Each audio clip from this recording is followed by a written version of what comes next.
tell by the wonderful support team that you have brought with you here. And you can announce anything about yourself that you would like to say. Thank you, Ellen. First of all, thank you all for coming. And I've been telling people all week, I've had to compete with the weather, I've got to compete with Christmas parties, I've got to compete with Drake May of the Patriots. He's the MVP of the NFL, and I'm not even the MVP in my own house. And the worst part is I live alone. So again, thank you all for coming. It's not easy driving, and this morning we weren't sure who would be able to make it, so thank you all for that. And thanks to the Babcock-Smith House for hosting this.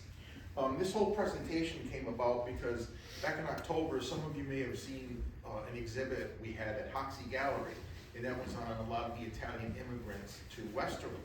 And early on, I found one or two of the stonecutters' histories, and I did a little work on that, and I got in touch with Ellen, and I said, one of the things I want to do is get people from all over the country, not just Southern Italy.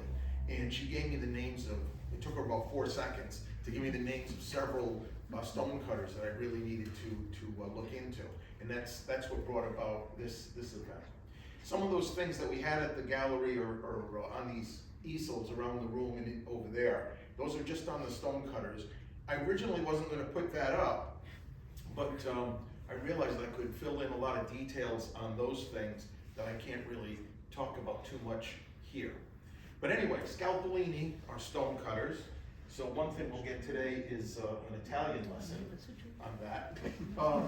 Before I get into the details, these are some of the things that I use to try and research this. Ancestry.com is a very helpful site. It's kind of pricey. It's about $229 every 6 months. But if you're into this sort of stuff, it's well worth it for all the documentation they have. FamilySearch.org is a free site. That's pretty good. MyHeritage.com. Newspapers.com is another pay site. It doesn't have the Westerly Sun on it, but it does have a lot of Connecticut newspapers, and there's a lot of great information on that newspapers.com. The Westerly History Archive site is the one that has the Westerly Sun from January 1st, 1858 to December 31st, 1953. And Nina Wright down at the library tells me that they're constantly going to be adding to that as they get the necessary funds it takes to do that. So that was also very helpful, and you're going to see a lot of those articles that I was able to pull from the Westerly.historyarchives.com. Again, it's free, and you can access that from home. You don't need to go to the library. Babcock-Smith House has a wonderful site too, with a lot of the information that comes from the book, Built from Stone, and that's also, I can't recommend that one highly enough. It's a very, very good book if you're interested at all in Westerly history. And the last one, American Passage, is a book that is very helpful to those of us who are interested in the history of Ellis Island. I thought I had that here somewhere, but that's also a very good book. So these are the sources that I use for most of this work. These are some of the people we'll be talking about today.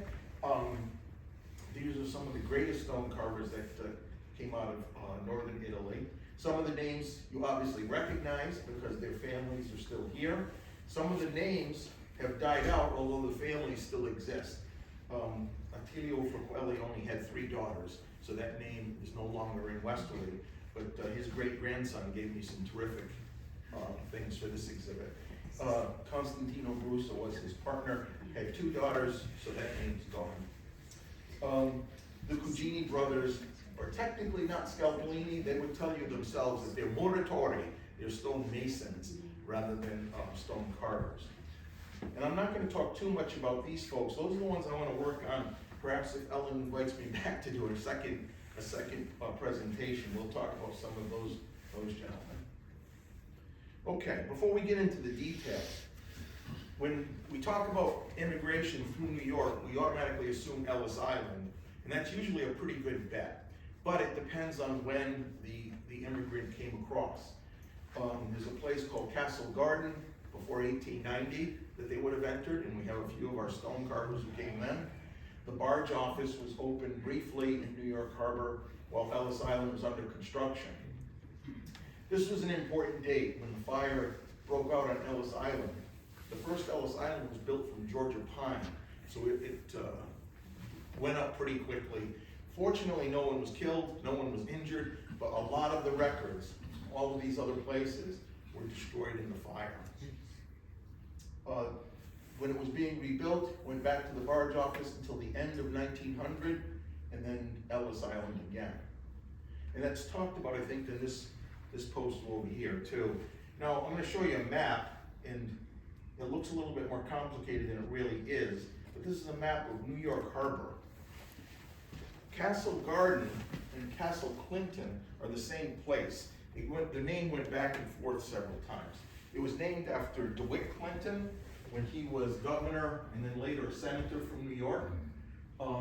This site was a fort. It later became a place where they hosted events like concerts. The New York Aquarium was there for a while. In 1949, it was declared a national monument and renamed Castle Clinton. It's actually the busiest national monument in the country because anybody who visits the Statue of Liberty down here or Ellis Island's museum, anybody who goes to those places, you get on the ferry here. So it becomes the busiest national monument in the country. So anyway, that's on the Hudson River, and then the barge office is around the corner here on the East River, and of course the Immigration Museum is over on Ellis Island. Now, if you look at that, kind of a specific shape for an island, right?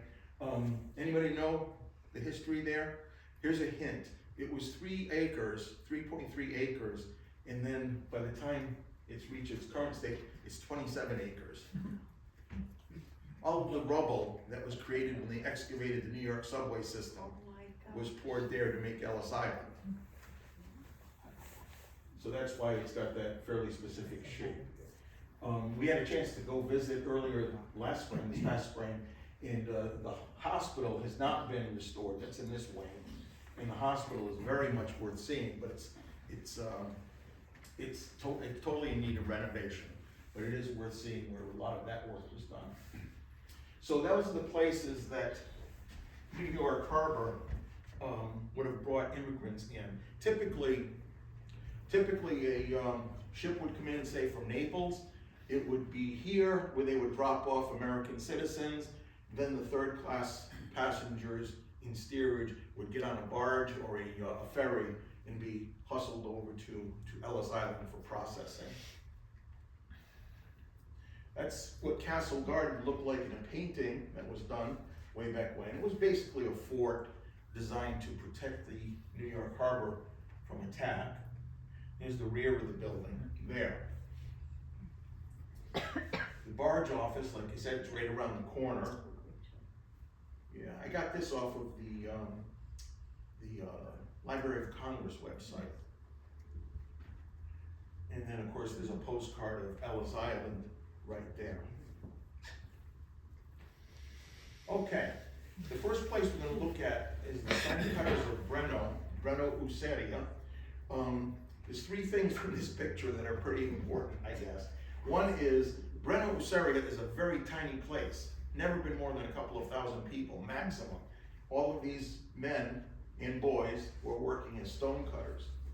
The boys were probably apprentices. Generally, they would start in their very early teens, and they'd be hustling tools from the master stone carvers back to an iron worker who would be pounding them out and sharpening the tools, and then they'd be bringing them back to the workers. And the last thing worth noting is these guys are all dressed up, and it's a posed photo, but I would suspect that a lot of these guys dressed like this when they went to work at the office that day, and they would put an apron over it. But seeing them all dressed up is probably not unusual, even when they were carving with their tools. So Breno, let's look at where Breno is. Most of the people we'll be talking about today are in very northern part of Italy. This is the border with France. You've got the Swiss border here, and then Austria over there. So pretty much everyone we're talking about, with a couple of exceptions, are going to be from this northern Italy area. And the reason it's worth mentioning is that they did not leave from Naples when they came to New York. They generally left from Le Havre, okay? Which was a much shorter trip, time-wise, to New York. So we're not gonna show the map on every single one of them, but the different places that we talk about, they invariably left from Le Havre. I have one person who left from Cherbourg, also up here on the Channel Coast, the English Channel Coast. Let's zoom in, way in, okay? Let's give you an idea of how far we zoomed in. From Varese to Porto Ceresio is only maybe 8.5 miles, okay? So we've zoomed way in. And the reason I did that, we have Breno here, next door to Arcisate, which is where Constantino Brusa was from. Varese, where Giuseppe Gervasini was from. Porto Ceresio, where Attiilio Fraquelli was from. We have over here on the Swiss side, Mendrisio. The town of Arzo was absorbed into Mendrisio. That's where Angelo Buzzi came from. He was actually a Swiss citizen. Angelo Buzzi actually had a Swiss passport. Okay, so Feruccio Comolli was from Breno, and his name is still in Westerly, obviously with the Comolli Granite Company. He's from Breno. You can see here that he had just turned 17 2 days before when he jumped on the La Provence and arrived at Ellis Island. It took, as you can see here, 7 days to go from France to Ellis Island. He, again, was just 17. His first stop once he got here was Elberton, Georgia, where I think he had an older brother at the time. I know he had one sibling there. Elberton still thinks that they're the granite capital of the world, but we all know better, right? Then he went up, after Elberton, Georgia, he wasn't there very long. He went up to Milford, New Hampshire. Milford, New Hampshire was the home of the New Westerly Granite Company, which was owned and operated by James Batterson, okay, which is a name that you're familiar with. He married his wife Jenny in 1923. They lived in Brattleboro for a while. Then he came down to Westerly, Rhode Island, and worked for the Smith Granite Company here. He died in May of 1945. So doing the math, you can see he had not even seen his 50th birthday. And this is one of the many cases where he had inhaled so much granite dust that he had the silicosis and died of the silicosis. Here's Breno, which looks a lot like Westerly today with snow. Pretty much every piazza in Italy has the Catholic Church, in just about every plaza. I think this might even be a second one, Immaculate Conception up here. So that's where he came from. This is the La Provence that he traveled on. This is a copy of the ship manifest, which I've highlighted his name on. You can see Comolli, Feruccio, his age, 17 years old. He had indicated he's from Breno. They asked him, who's your father? He said, Ferdinando Comolli, and from Breno, Useria. And a 17-year-old kid traveling by himself across the ocean like that. I mean, 17-year-old kids now, they're playing video games. He's doing this. This is when he was here, and he was up in Milford, working for the New Westerly Granite Company. He had, at that time, he was 21, he had to register for the draft. The U.S. had entered World War I by the middle of 1917. And so he had to register for the draft. What's interesting here, as I mentioned, he was working for James Batterson's company up there. He also indicated that his mother and father were dependent on him for their livelihood, I guess. And there's his signature there. Didn't leave quite enough room.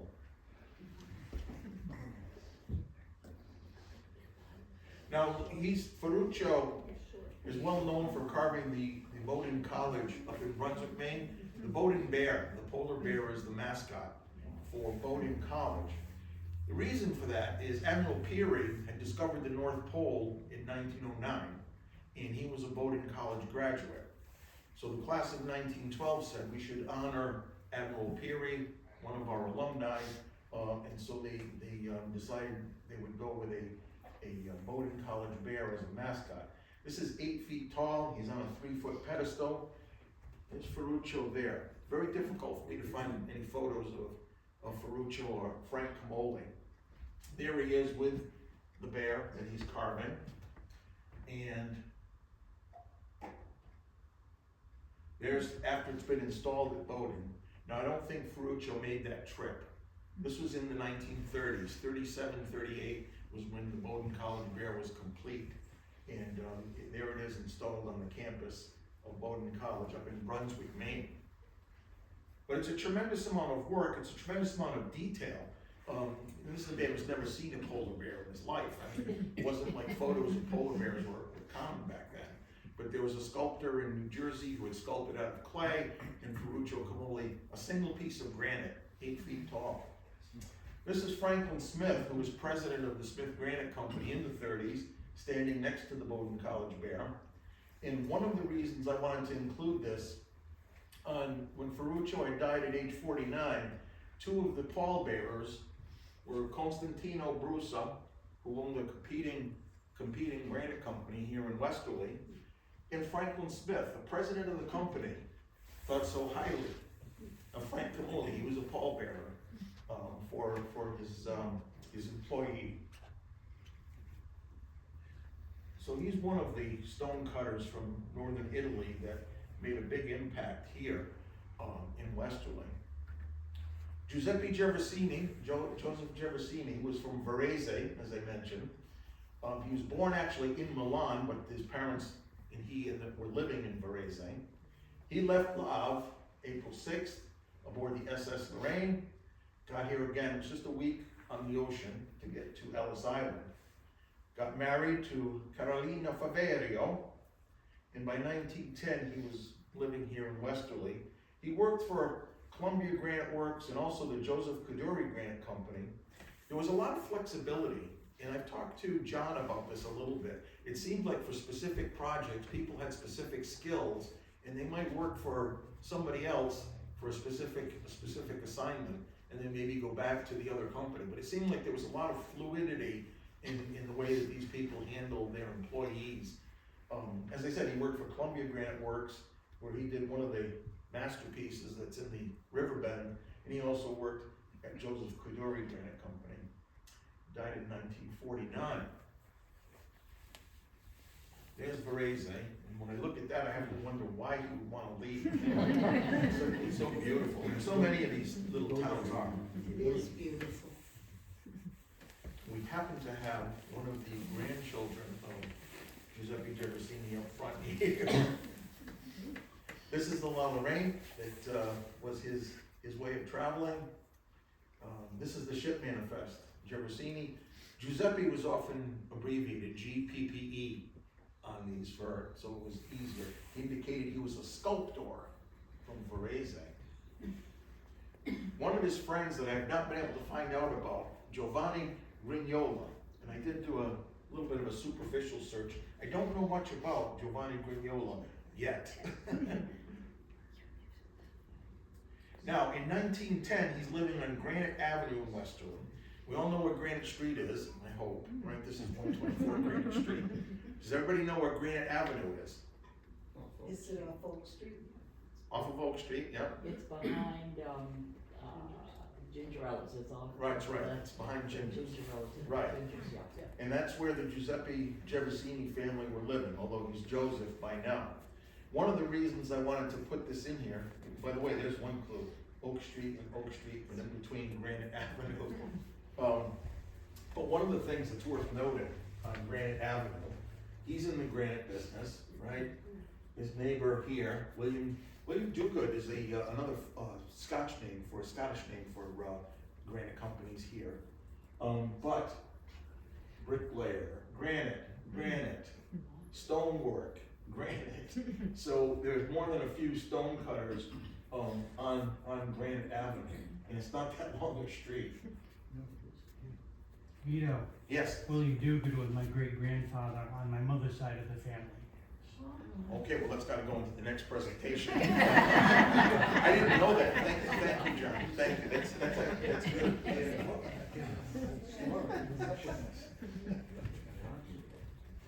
Okay, here's Joseph Gervasini and his 7 children.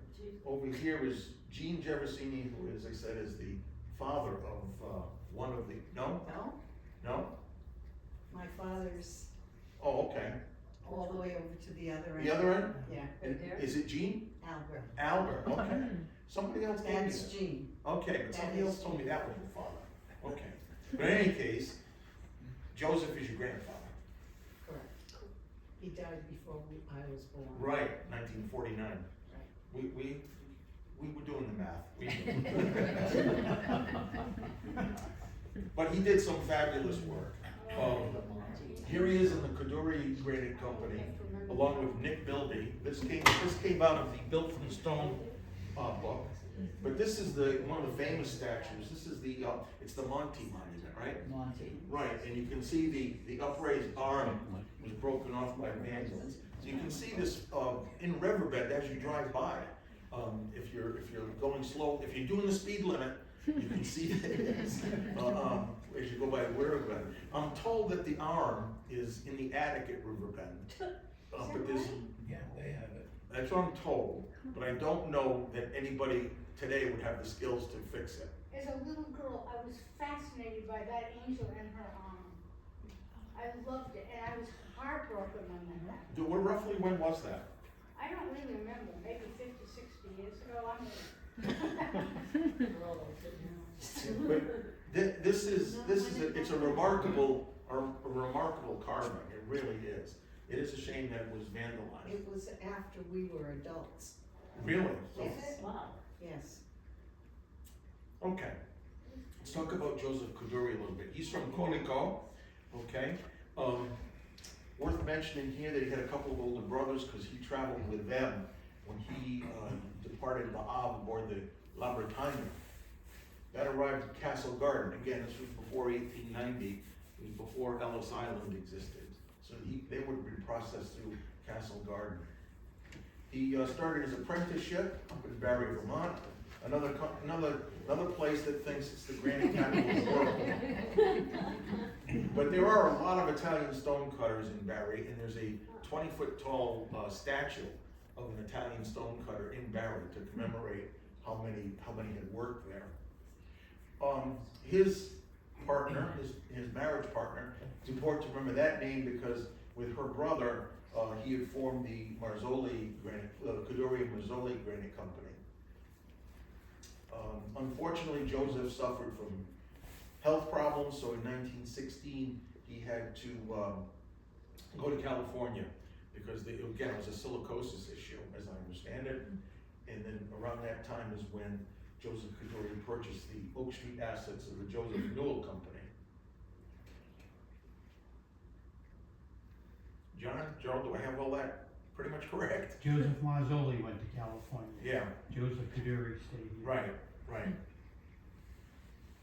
Here's Colico, a couple of pictures. Again, another beautiful northern Italy place. Here's the La Bretagne. Now you can see some of these earlier steamships, the steam engines were not all that efficient, and they used an awful lot of coal, and they weren't quite as good as they later became. So they did supplement with wind power using sails, and you'll see that even more when we get to the Angelo Zerbarini ship. But they did use sails on some of these earlier steamships. Here's the passenger list. As I said, after that fire, official documents like ship manifests didn't exist anymore, but passenger lists were still available on at least some of the voyages.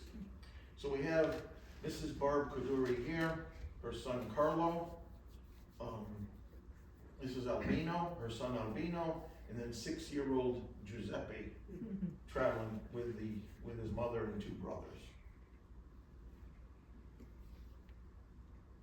By 1900, Joseph Coduri was 17 years old, working up in Barry, Vermont. He's staying with the Galcagni family, along with 3 other boarders. So there are 4 boarders, plus their 2 sons, all stone cutters, all granite cutters. Everybody here, 2 plus those 4 granite cutters. Going down next door, another granite cutter, granite cutter, granite cutter. So they have maybe a little bit better claim to granite capital of the world.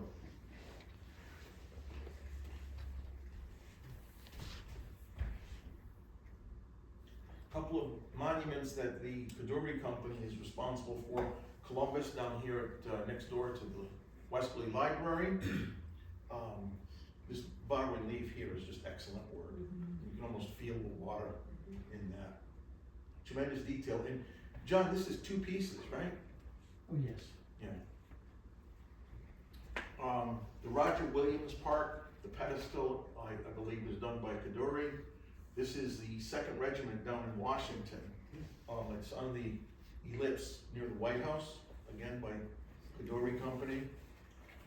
One of the Celtic crosses, the statue of Father Duffy here is not granite, but the pedestal and this Celtic cross were Coduri granite, as was the Celtic cross here, this is in Riverbend. Times Square, right? Duffy Square. It's close to Times Square. Yeah, Father Duffy was a chaplain in the Spanish-American War and also in the World War I. Okay, Zerbarini brothers, Angelo and Columbus, or Colombo Zerbarini. Father was Antonio, Mother Maria.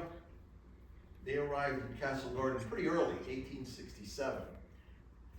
Angelo and his father, Antonio, arrived aboard the SS Cella. Colombo arrived about 4 years later. And by 1880, Angelo had married, and Colombo was living with him and his wife and his daughter Ida. They worked for James Batterson on the Connecticut State Capitol, and they were known by Batterson and some others as the Capital Gang, along with some other fancy stonecutters. Angelo died short of his 50th birthday, again, silicosis. Colombo died shortly after. Here's Bobbio. The only pictures I could find looked like Bobbio might have been a little bit more humble sort of a place than some of the other towns that we've looked at. But there's a couple pictures of Bobbio. There's the SS Cella, and you can see that we're relying on a lot of wind power back in 1867. There's the passenger list. So we have Father Antonio, his son Giuseppe, Angelo, who's the one that we're most interested in, and another brother, Pietro, who all arrived on the SS Cella. By 1880, they were living on Market Street in Hartford. So we have Angelo Zerbarini, his wife Annie Connolly, of Irish descent, although she was born in Wales. They had a 1-year-old daughter, Ida, who was born in Connecticut. And then you can see here, Colombo was the brother, worked and lived at the same address in Market Street in Hartford. And on the left here, we have Angelo, on the right, Colombo. You know, I was looking at that the other day. I think I was with Betty Jo, and it struck me. The first thing John Wilkes Booth. Yeah. But they are responsible for some of the absolutely wonderful carvings that you see in Riverbend. I love that. This is the Loveland Monument here. Now, Angelo was near the end of his life, and Mrs. Loveland would send a cab to his house every day to bring him to work so that he could work on this. But he was quite sickly, quite ill at the time. The Dirocchi was another stone carver for that family's monument, but the Zerbarini brothers, in the built from stone, they believe that this is Colombo Zerbarini here. But that was carved by Zerbarini. And this is the Zerbarini family monument, which was carved by Colombo himself. The owl is a nice touch. The owl is a symbol of death coming at night. There's some other things that they were responsible for. I have on the Angelo Zerbarini exhibit over there another picture too of the Great Equestrian. Both brothers had worked on the Great Equestrian, the statue of George Washington on his horse. And that statue is so lifelike. Columbus, Zerbarini had bragged that if they had more time, the stirrups would have been able to work on that statue. They're made of stone, it would have worked. Okay, couple of names that not quite as familiar. Attiilio Fraquelli and Constantino Brusa, from respectively Porto Ceresio and Arcisate. A little bit of information about their families.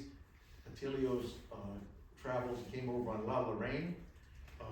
Constantino arrived somewhat later aboard the Provence again. These ships just went back and forth. It was basically a shuttle service when you left from Le Havre and you ended up in New York.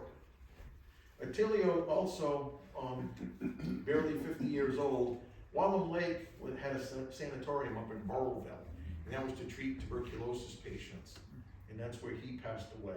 Constantino kept the operation going for another 18 years before he died. Constantino Brusa, he was actually a fairly prominent businessman here in the 30s and 40s. As I understand it, he was one of the founding members of the Bocce Club, and he was also very active in other civic affairs. And here we have Attiilio, and over there Constantino with his bride.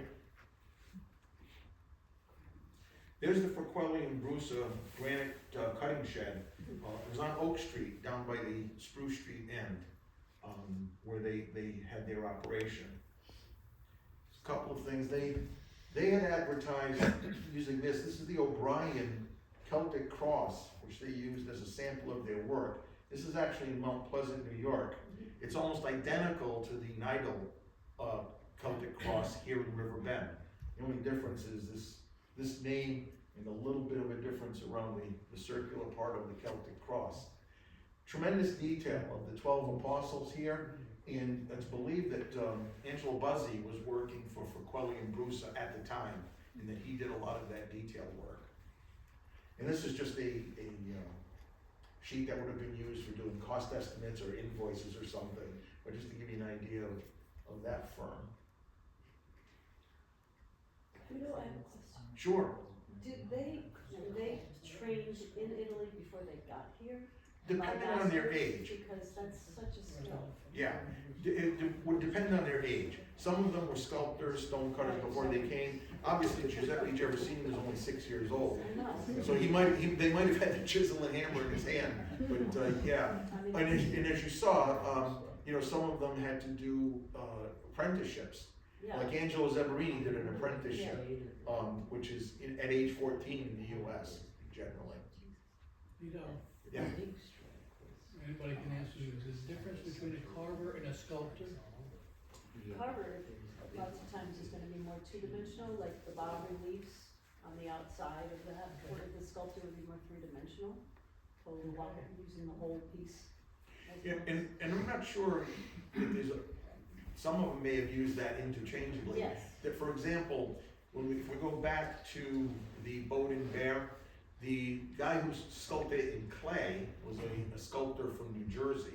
So it was sculpted in clay, but then the carver was our friend Feruccio Comolli. So he worked in granite. He was just copying what was done in clay. This monument probably doesn't get enough appreciation. It's on Union Street, in between the town hall and the fire department. This was done by Fraquelli and Brusa. So you see the town hall. These are some photos that eventually will be donated to the Babcock-Smith house. But I got these from Steve Spargo, who's Attilio's great-grandson, and he let me scan them in. They did a lot of work with Celtic crosses, as you can see. The Denison Monument, you can see some tremendous detail there. Do you know where that is, by the way? Which? Denison? The Denison one, no, I gave it a quick look, but I didn't find it. You've also been looking for it. Well, I'm interested in a lot of these. Right, yeah, it is difficult to find them. We are trying to, if you do the reverse image search, unfortunately it brings up an awful lot of monuments that look very close to that, but not the one you're interested in. But these were photos, work in progress, that were taken at the Fraquelli and Brusa yard at the time, down at the bottom of Oak Street. And this is a very large piece it's actually at least 3 pieces. We have the benches on either side. This is for the Horn Monument. I looked for this one. There's an awful lot of this kind of monument in the US, but I couldn't find the Horn Monument specifically. Again, done by Fraquelli and Brusa in their yard. This is just a couple of artifacts that Steve Spargo had that I wanted to show you. Attiilio's first American passport here, which is sort of interesting, and I've got the actual document here, I'm gonna show you. And the death notice, as I mentioned, he was up in, they call it tuberculosis of the lungs for his stonecutter's disease.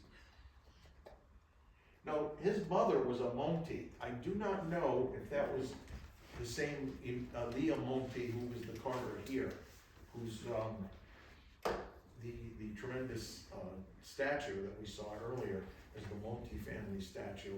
I don't know if there was a relationship there, someone digging into.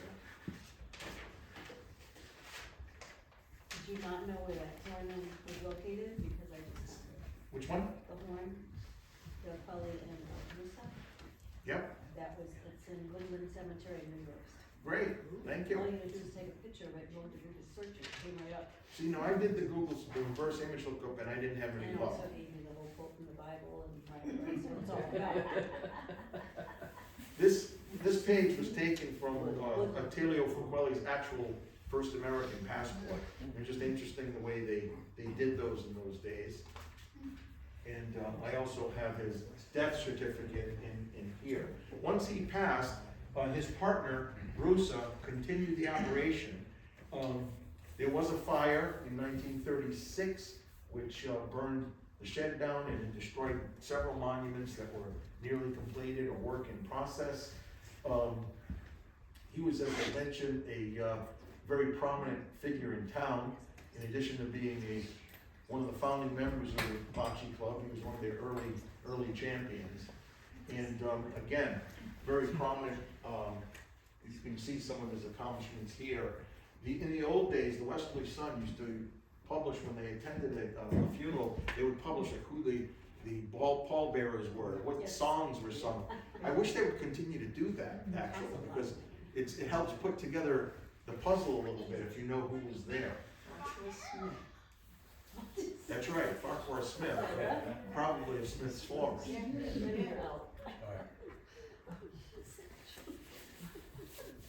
Yeah, Brusa died in 1952, and just a few months before his death is when Giuseppe Coduri's company purchased the assets. Okay. All right, now here are 2 muratori. These are the stone masons, not stone carvers. They were from San Donato Val di Comino, the Valley of Cumin, you know, the spice, cumin. Donato, born in 1887, and his younger brother about 7 years later. Cesidio and Maria Tocci Cugini. Now, Donato's travel history is sort of interesting.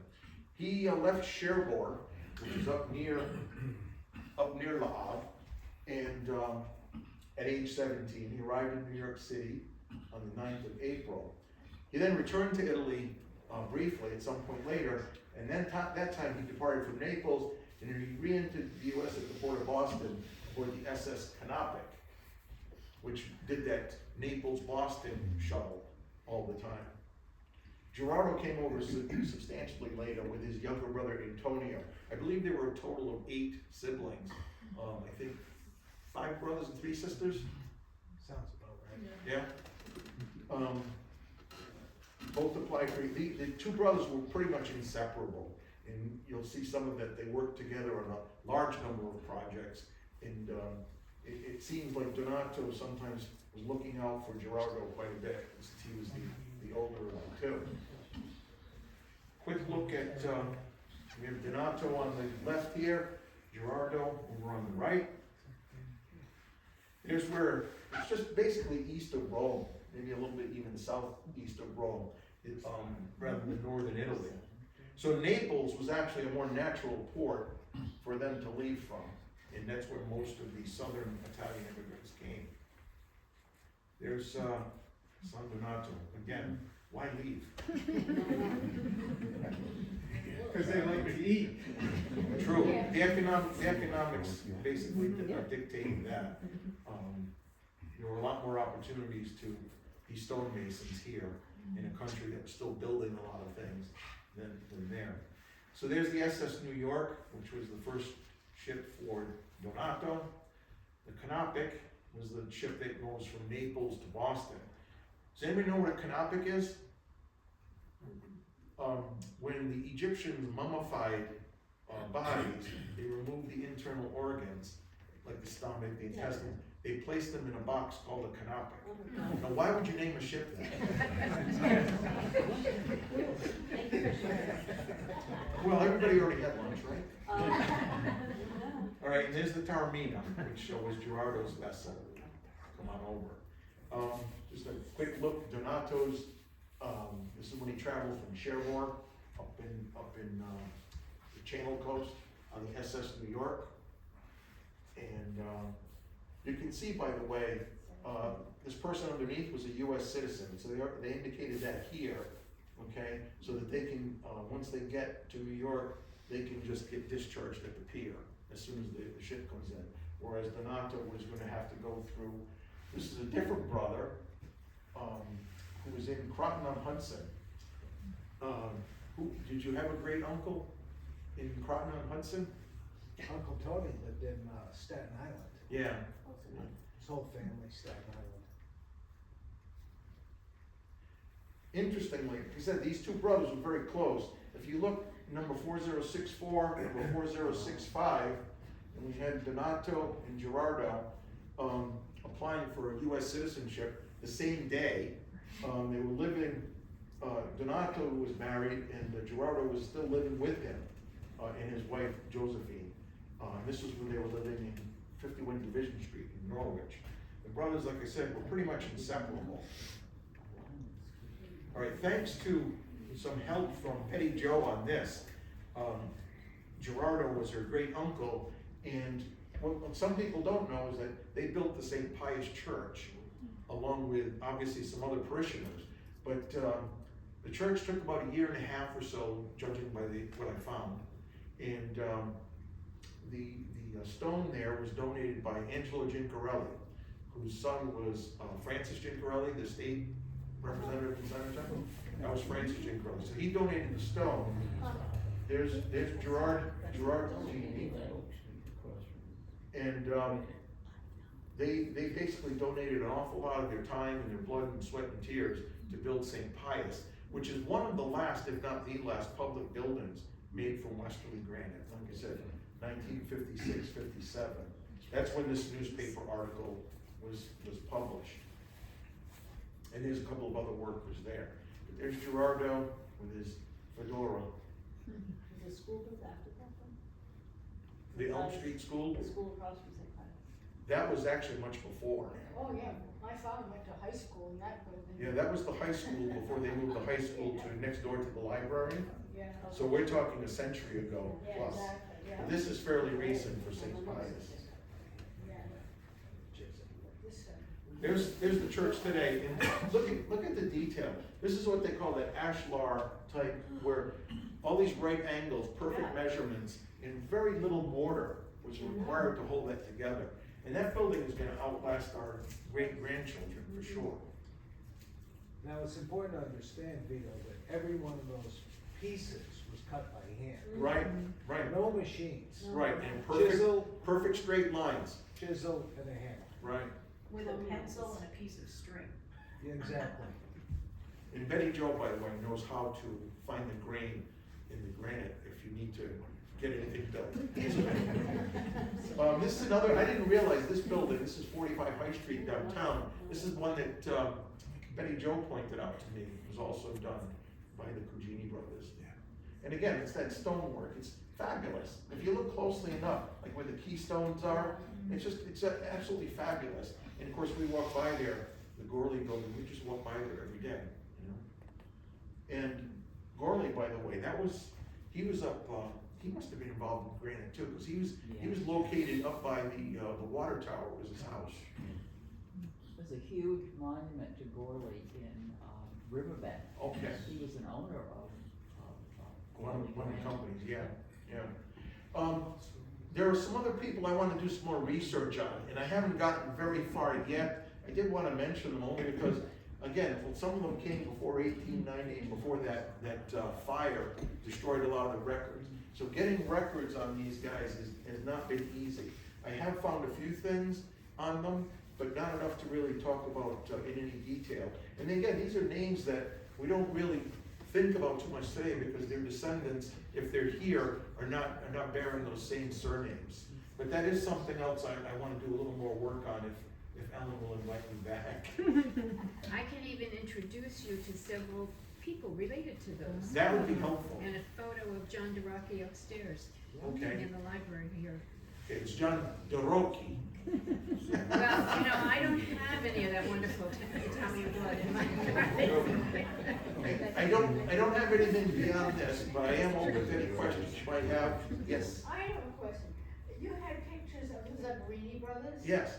I wonder, would it be possible for us to get copies of them, because over in the corner of our Granite Museum here, I'm a tour guide here, and we have some of the pictures of some of their lovely work. And Sure. it would make it so much more personal to have copies of those men's Sure, pictures. and in fact, that helps me remember something else I wanted to mention.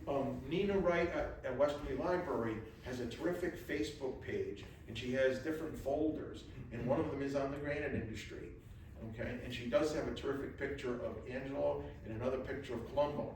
But I have to tell you, that picture of Colombo, I stole it from Built from Stone. I stole it from But yeah, I'd be happy to print out, because I can clean them up, Photoshop them, make them a little bit bigger. Columbo looked like a movie star, he was a handsome fellow. Well, that's what they said about John Wilkes Booth, too. So anyway, I don't really have anything else, but thank you all again for coming. Tom V. I know why my grandfather came here in 1920. He served in the Italian army in World War I. Yeah. And he couldn't wait to get the hell out of there. But those from, say, 1850 to 1900, early 1900s, what motivated? Was it strictly economics that motivated them? Strictly a chance at a better life here?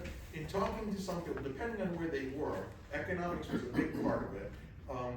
Crime was also a factor, although it was more of a factor in southern Italy than it was, say, in those northern towns. But I would have to say it was mostly the economics. We learned in history class that around the times of like 1905 to 1920, this country was becoming, we had been an agrarian and basically a clergy country, and now we needed to make suburbia, so we needed people that could build roads and sewers. So that's how my grandfather came to. Yeah, there is some truth to that. And one of the other things that I'm sure people knew about, at least in the later 1800s, the late 19th century, was that at that time, pretty much every town in the Northeast, for example, was putting up a monument to their Civil War volunteers. And these were the guys that were going to do that work. These were the guys who could do that kind of carving. If you drive around New England today, you'll still see the Union soldier in the park in all these different towns. He's always facing south so that the South does not rise again in all these individual little towns. And that's what really grew us to the granite industry. A big part of it. That's right, that's right. And then, of course, once you get into the 1920s, that part of the business is starting to decrease. By the time the Depression comes around, nobody could afford $20,000 and $30,000 mausoleums. So the granite business took some hits after that. And once, again, with the Depression, who could afford to do that? And now, unfortunately, I'm afraid that those skills are just gone. Even with all the modern equipment, you could not do, I don't believe you could do the multi-monument angel like we have. I don't think it could be done. Or the detail on those Celtic crosses that Angelo Buzzi was able to do. But we do have Comolli Granite, we do have Buzzi Memorials, we still have the Bonner Monument Company. John? I was just wondering about the, in London, across from the railway station. Yes. There's a big monument to the Civil War. That's the Soldiers and Sailors Monument across from Union Station in London. And Angelo Zerbarini was one of 6 carvers who worked on that monument. I had a picture of that I had taken, and I wasn't really impressed with my picture because it's tough, because of the way the roads are there, it's tough to get the right angle and the right light. But I'm glad you brought that up. Angelo Zerbarini was one of the guys. So that dates back probably around pre-1900, because that's when, you know, Angelo died in 1904. And one more thing, the chief carver of the Mount Rushmore, he was from northeast Italy originally. His name was Louis Del Bianco, I believe. And at one point, the manager of the whole project asked him to put life into the president's faces. You know, kind of he wasn't happy with the way they were at a certain point, and he wasn't recognized for many years. Yeah, that reminds me of another story, which is Angelo Buzzi was actually invited to work on Mount Rushmore. He did decline, as far as I know. But over here. No? Anybody? Yeah. I was just gonna say that, Soldiers and Sailors in New Yeah. London, that's Smith Granite Company. Right. And you can go in the order book and you can see literally everyone that worked on that. Yeah. They list them all right on the page. And I know Angelo Zerbarini did, but you're right. And walking around that monument, the level of detail in the figures, it's just incredible what they were able to do.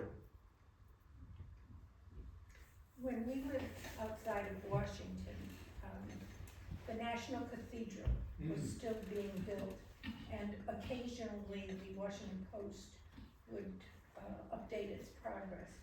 And there were generations of Italian stone carvers who were invited to the US to work on that project. They eventually finished it, I think sometime in the early 2000s. But it was just an ongoing project and just magnificent. That's good information, because I know Angelo Buzzi did live in Washington for a while, and he might have been working on that project.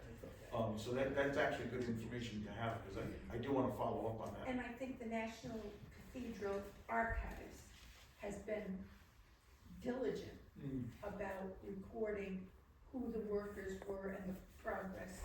And I'm sure that the Washington Post Archives would probably have a lot of that information as well. Bill? Back to why they came to the United States, it was mainly that I found in my research for work. But my wife and I were in Dalbeattie, Scotland in 2005, and we went to the Granite Museum. We were talking with 2 older gentlemen, and they asked us what we were doing, and they said, well, you need to go upstairs. They had a new exhibition, and as soon as I went up, there was a copy of a help wanted ad. And I was tracing my Mitchell people, they were in that. And it said, this is a help wanted for the Newell Company. And they said, our red granite in Aberdeen, our gray granite in Dalbeattie, and our pink granite in Westerly, USA. And at that time, I was able to link my great grandfather as to why he moved where he moved, because he moved where the Newells told him to move, and they were here, and they just needed the help. Anybody else? We finished in under an hour. I told Ellen that I had it down to a tight 4.5 hours. You did a wonderful. Thank you.